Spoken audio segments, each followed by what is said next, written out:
నమస్తే అండి.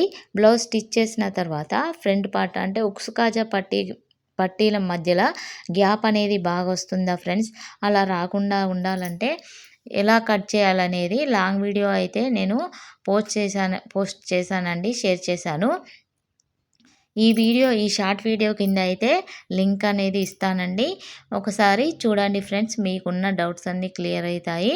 ఫ్రంట్ పార్ట్‌లో ఎక్కడ ఆహ్, స కొలత అనేది ఎక్కువ పెట్టుకుంటే ఫ్రంట్ పార్ట్‌లో గ్యాప్ అనేది రాదు. అలాగే డాట్స్ అంటే చంక డాటు, మెయిన్ డాటు, ఉక్స్ కాజా సైడ్ డాటు ఎంత కొలతతో తీసుకోవాలి, ఎంత ఎంత గ్యాప్‌తో అయితే తీసుకోవాలి అనేది ఈ లాంగ్ వీడియోలో మొత్తం క్లారిటీగా చెప్పానండి. ఒక్కసారైతే లింక్ అనేది ఓపెన్ చేసి చూడండి ఫ్రెండ్స్. నేను కట్ చేసినట్టుగా మీరు కూడా కట్ చేస్తే ఫ్రంట్ పార్ట్ కాజా ఉక్స్ పట్టీ మధ్యలో గ్యాప్ అనేది రాదండి. అలాగే బ్లౌజ్ అనేది పర్ఫెక్ట్ ఫిట్టింగ్ అనేది ఉంటుంది ఫ్రెండ్స్. ఈ వీడియో కిందనైతే లింక్ ఇస్తాను.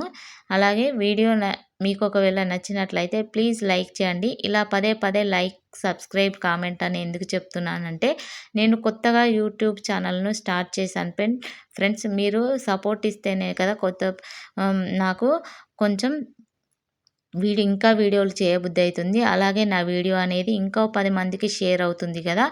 అందుకే అని మిమ్మల్ని పదే పదే ఈ విధంగా నేను అడుగుతున్నానండి. మీ మీరు సపోర్ట్ ఇస్తేనే కదా చిన్న ఛానళ్ళు కూడా పెద్ద పెద్ద పాపులర్ ఛానళ్ళు అయ్యాయి.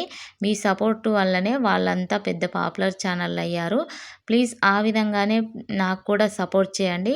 ప్లీజ్ మీ ఒక్క లైక్ నాకు ఎంతో ఆనందాన్ని ఇస్తుందండి. అలాగే నా వీడియో ఇంకో 10 మందికి షేర్ అవుతుంది. సబ్స్క్రైబర్స్ కూడా పెరుగుతారని ఒక చిన్న ఆశ ఫ్రెండ్స్. ప్లీజ్ అలాగే లైక్